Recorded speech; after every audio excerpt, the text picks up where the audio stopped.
Bom dia, amigo. Estamos juntos aqui mais uma vez. Hoje, segundo dia dessa semana especial, que é a semana do Natal. E conforme comentamos ontem, deixamos um pouco de lado nossa série de estudos no livro dos Provérbios. Aliás, estamos quase terminando o livro dos Provérbios, mas interrompemos esta semana para meditar sobre o Natal. É a semana do nascimento de Jesus, celebrada especialmente no próximo sábado. E durante esses dias estaremos meditando em alguns textos da Palavra de Deus que apontam nessa direção. Não estamos ainda nos textos dos Evangelhos. Começamos pelos textos proféticos e fomos ao capítulo 9 de Isaías, onde vamos continuar hoje. Não sem antes desejar um feliz aniversário para os que completam mais um ano de vida nessa terça-feira. Que Deus abençoe grandemente o seu viver, cuide de cada detalhe de sua vida e de sua caminhada. Agora sim, retornamos ao livro do profeta Isaías, retornamos ao capítulo 9 e vamos ler hoje os versículos 3 e 4. Isaías 9, 3 e 4 diz o seguinte: Tens multiplicado este povo, a alegria lhe aumentaste, alegram-se eles diante de ti, como se alegram na ceifa, e como exultam quando repartem os despojos. Porque tu quebraste o jugo que pesava sobre eles, a vara que lhes feria os ombros, e o cetro do seu opressor, como no dia dos midianitas. O texto continua a profecia a respeito da vinda de Jesus Cristo, e mais especificamente a respeito dos efeitos da vinda de Jesus Cristo. Mencionamos ontem a imagem da cidade em trevas que recebe a luz. Aqui a imagem usada pelo profeta, nesses versículos que lemos agora, é diferente. Fala agora de um povo oprimido que é liberto. Um povo que estava preso e que encontra a libertação. Entenda que a ideia de prisão é a ideia de cerco, uma cidade sitiada, uma cidade cercada. E de repente vem alguém de fora e consegue expulsar os inimigos de tal maneira que a cidade esteja livre. Esta é a imagem evocada aqui. A imagem se aplica, portanto, à situação do homem atingido pelo pecado. A Bíblia diz claramente que todos pecaram e destituídos estão da glória de Deus. Está lá em Romanos 3, versículo 23. E que o pecado traz prejuízo ao ser humano, especialmente em sua relação com Deus.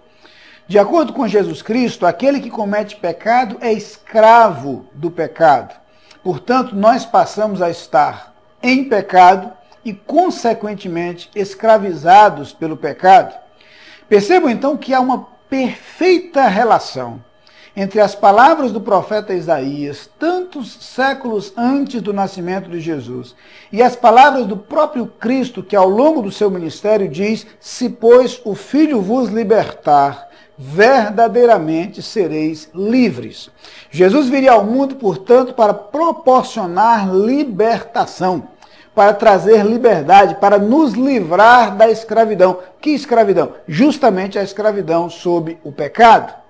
Para que isso ficasse mais claro ainda para aqueles que o ouviam e recebiam a sua mensagem, o profeta faz uma comparação com a experiência vivida no dia dos midianitas. E aí nós nos lembramos então da história narrada no livro dos Juízes, quando, tanto tempo antes, o povo estava sendo opresso pelos midianitas. Os midianitas sitiavam a cidade, cercavam a cidade e eles não tinham como se libertar. Justamente nessa época, Deus libertou alguém, a quem Deus chama de homem valoroso, chamado Gideão. Gideão se tornou um líder que conduziu o povo na vitória sobre os midianitas.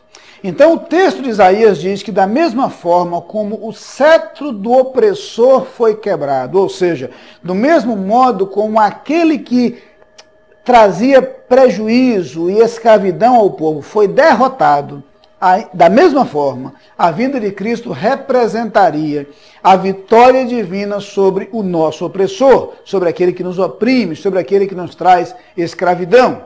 É justamente isso que nós vamos encontrar agora indo lá para as epístolas paulinas, Quando na carta aos Colossenses, Paulo faz referência ao que Cristo fez na cruz e diz que lá ele triunfou sobre potestades, sobre principados, ele os expôs à vergonha, ao vitupério e triunfou deles na cruz. Jesus veio ao mundo, portanto, para vencer o pecado, para vencer o diabo e para vencer o inferno. A vitória de Cristo sobre o pecado é que nos proporciona libertação.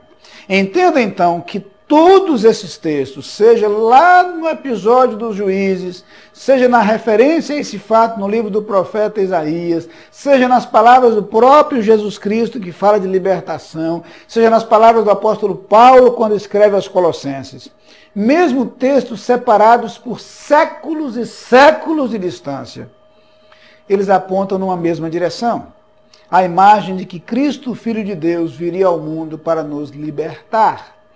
E para nos libertar pela sua vitória sobre o pecado e sobre o mal. Por isso, Isaías diz que o nascimento de Jesus seria esta oportunidade digna de celebração, na qual a cidade seria liberta, na qual o opressor seria derrotado, o inimigo seria vencido e a liberdade seria experimentada.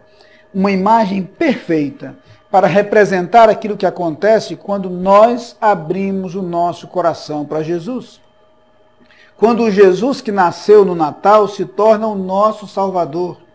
E ele entra em nosso coração justamente para nos proporcionar liberdade. E nós descobrimos então na prática o que significam as palavras de Jesus. Se, pois, o Filho vos libertar, verdadeiramente sereis livres.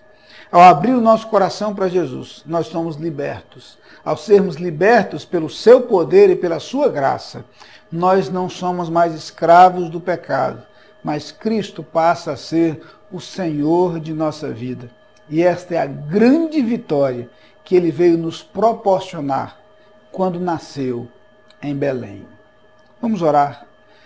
Pai querido, muito obrigado pela tua palavra e porque ela nos ensina sobre o que Cristo veio nos proporcionar, o que Cristo veio nos trazer.